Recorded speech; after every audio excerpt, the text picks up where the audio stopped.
Hello दोस्तों, welcome to my YouTube channel Islamic name. मेरा नाम साक्षी है और आज मैं आपको बताने वाली हूँ इनाया नाम के बारे में। इनाया नाम लड़कियों के लिए इस्तेमाल किया जाता है। इनाया नाम एक इस्लामिक नाम है और अरबी ज़ुबान से लिया गया है। इनाया नाम का मतलब होता है कंसर्न, मतलब चिंता। और बात करें इनके लकी नंबर की तो इनका लकी नंबर है 6, मतलब 6।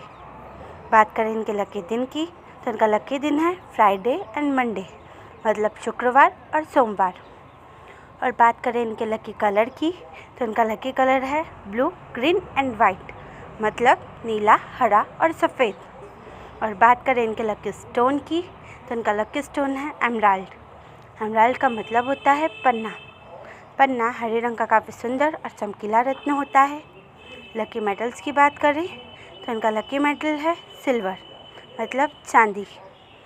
अगर आपका नाम इनाया है तो कमेंट बॉक्स पर अपना नाम ज़रूर लिखें। ये जानकारी अगर आपको अच्छी लगी हो तो मेरे चैनल को सब्सक्राइब करें और वीडियो को लाइक करें। अगर आप अपने नाम के बारे में जानना चाहते हैं तो कमेंट बॉक्स पर अपना नाम ज़रूर लिखें। अपने दोस्तों के साथ इस वीडियो को शेयर करें।